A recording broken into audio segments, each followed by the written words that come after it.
The 2024 election is still a couple of months away, and if you're watching this video, chances are you're starting to feel some of that tension, and more likely you've probably been feeling it for a while leading up to this point. I know that I am. During the last election, the American Psychological Association did a poll, and 2/3 of people, which is 68% of the population, reported some kind of election stress. And during the last couple months, and especially over the last couple of weeks, especially since the debate, I've been seeing a lot of the patients and the clients that I work with coming in complaining about stress related to the election and the political climate the way that it is right now. And that's on top of all of like the regular life stressors and worries that we just tend to have as humans. So today I want to share with you the 5 steps that I'm taking to manage that election stress so that you can as well. Step number 1 is to be structured around the time that you spend consuming content.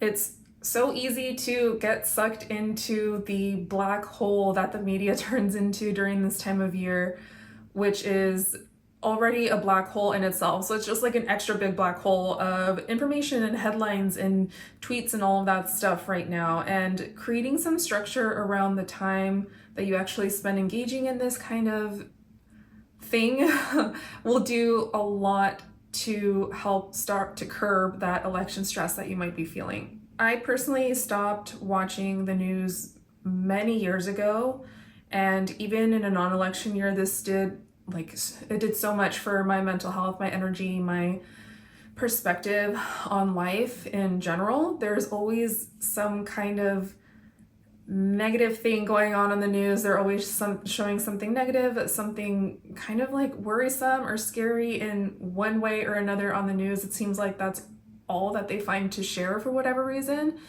And this becomes even more true during an election year where there's just like all of this inflammatory material out there. But of course, it's still important to stay informed, right? But that's where the intention and the structure comes into play. That's where it can be so helpful. I'm a firm believer that the first couple hours that you spend in the day, the way that you spend them, the way that you're cultivating your energy when you first wake up, it has a huge role in the tone that's set for the rest of the day. So I try not to do any kind of like news headlines until after I've done like my morning workout, my meditation. Most of the time I try to save it till way at the end of the day, like evening time. But if for whatever reason I do look at headlines or something like that earlier in the day, I always make sure to leave it for a couple hours after I've woken up, after I've already had a chance to kind of like center myself, clear myself, and get prepared for the day ahead. So find a time that works for you, whatever time that may be, however it is that it fits with your schedule and your natural rhythms. Just make sure you have some intention and structure around it so that you don't get too lost in it. Step 2 is being mindful of the who, when, and where of the conversations that you're having. This is probably the hardest one for me because it seems like after like a big event, like most recently the debates, that's all anybody wanted to talk about, understandably so. Every time I was having like a new patient come in, most of my patients that day just wanted to talk about the debate, and I could also see like how much emotion was behind it, regardless of what point of view, what side they were supporting. And while there's nothing inherently wrong with having these kinds of conversations with people, because it's such an emotionally charged topic, because people can get so easily emotional and riled up and invested in this kind of discussion, it can quickly lead to a spiraling of emotions in either party, right? Like in whoever it is that is involved, like politics is going to get the emotions going. And this becomes even more true if you happen to be chatting with someone who has like opposing views to the ones that you have. So just try to be mindful of the conversations that you're having, who you're having them with, when you're having them, unless it's a more intimate setting or, people that I'm super comfortable with, and certainly not while I'm at work. These are just the kinds of conversations that I tend to avoid as much as possible, and I try to bring them to a close as soon as I notice that the conversation is kind of starting to go in that direction. I know that I can get high anxiety around this topic. I know that I can be a worry wart. I know that I can quickly elevate my stress levels So I just try to be really mindful of the kinds of conversations that I'm having during this time. But if it does happen to pop up during a time where I'm just like not in an energetic space to be having that kind of conversation, I just try my best to redirect it in a different direction without interrupting the person who's, sharing their views. Another good strategy to have is to kind of have a go-to response rehearsed or prepared that you can bring up whenever it is that you do feel these kind of conversations starting to come up. Some kind of response that will allow you to kindly and gracefully exit the conversation before it gets a little bit too out of hand. My go-to lately has been just letting the other person know after I acknowledge their feelings, because there always is some kind of feeling involved, some kind of emotion involved with this topic. I just let them know that it's something that I've kind of been avoiding as best that I can, that I've been limiting my amount of time on the news or just consuming this kind of content just to kind of preserve my own mental health, to help reduce my own stress and anxiety. And I found that people are actually really responsive to that.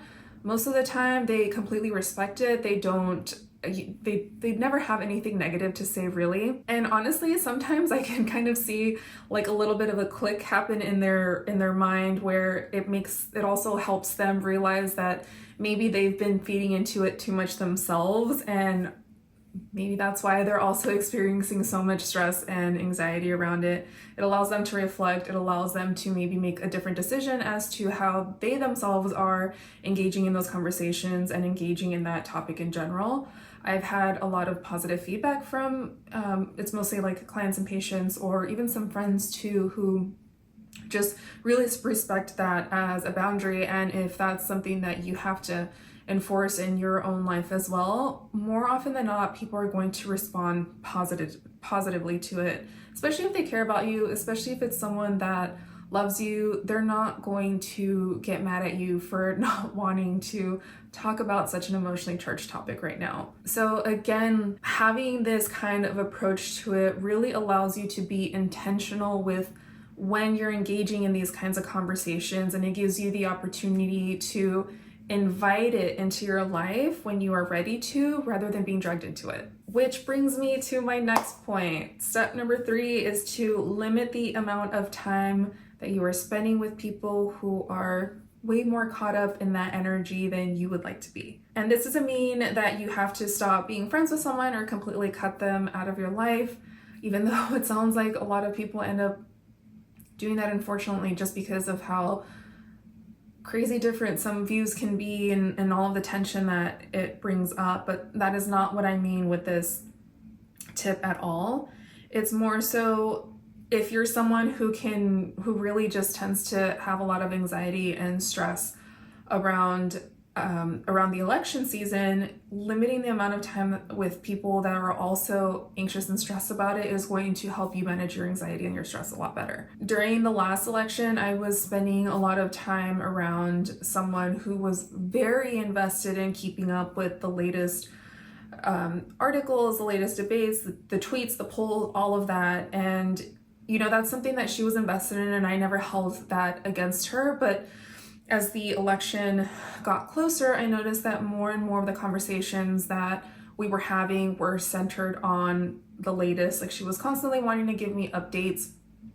And at the time, I appreciated it. I wanted to stay informed, but I noticed that she was constantly stressed out about this, understandably so. And that then made me constantly stressed about it, because we were having these very stressful and emotionally charged conversations about it. And just in general, that was a pretty stressful time in my life. And looking back, I can see how big of a role those kinds of conversations really played in my mental health, my anxiety, my stress levels at the time.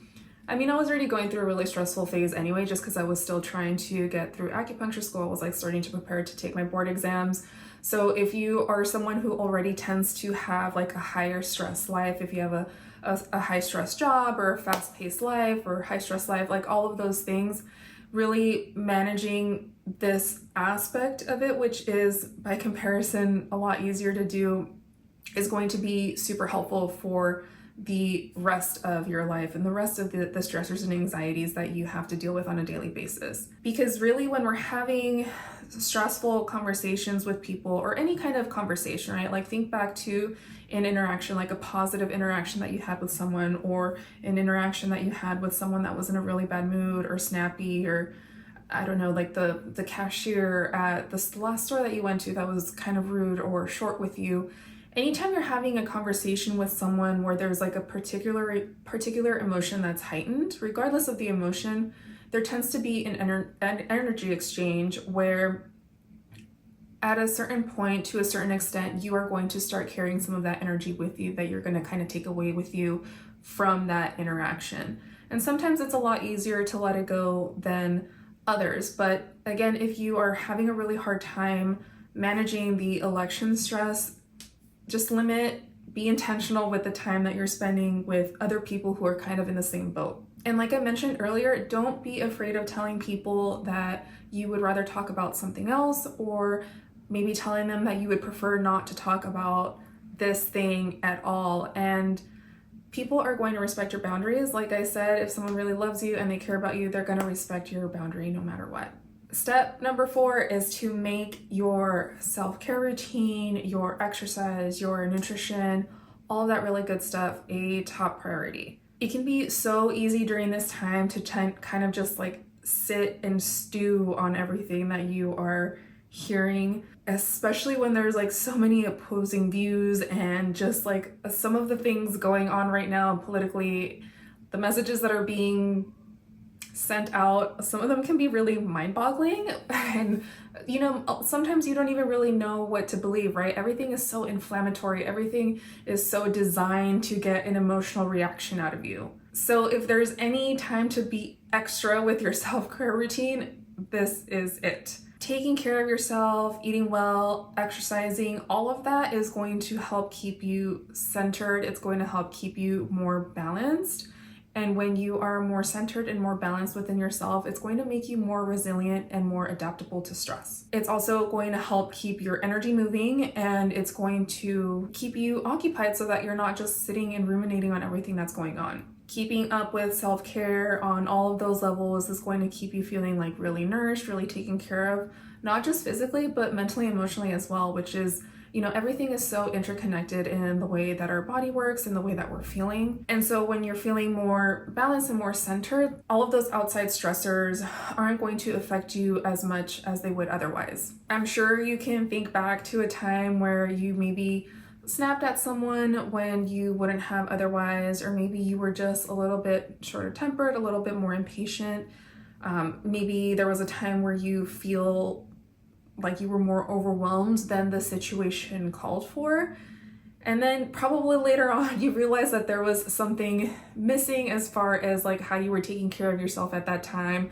Maybe you hadn't been sleeping well, or maybe you had accidentally skipped a meal. Maybe you hadn't had enough water that day. That sometimes happens to me too, where I feel a little bit cranky and I'm like, oh, I'm just a little dehydrated today. And sometimes that can also cause like a lot of pent up energy too. Like if you're not moving your body the way that you should, or you're kind of letting go of some self-care practices that you normally really keep up with and that your body, unbeknownst to you, has gotten really accustomed to when it comes to self-regulating.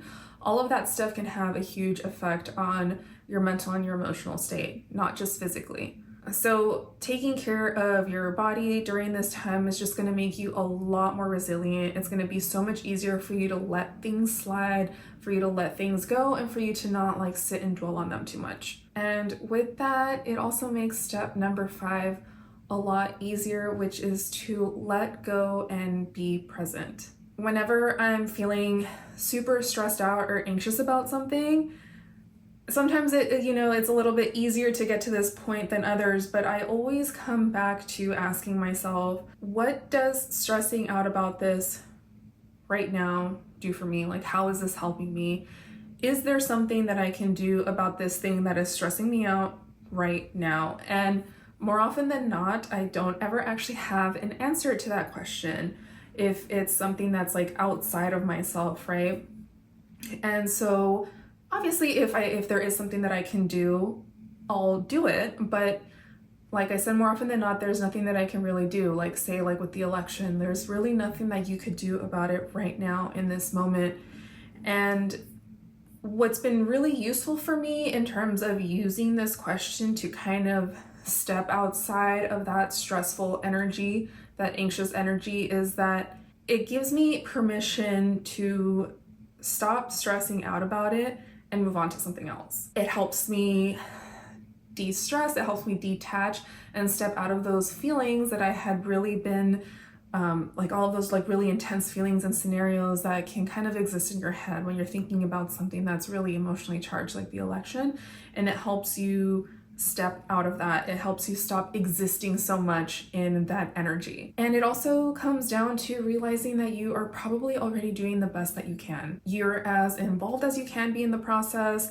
And outside of that, the only thing that you can really truly control about this situation right now is the way that you vote. Regardless of what side you find yourself on, it doesn't matter. The only thing that you can control is the way that you vote, and that is through your actual vote and also just like the way that you live your life.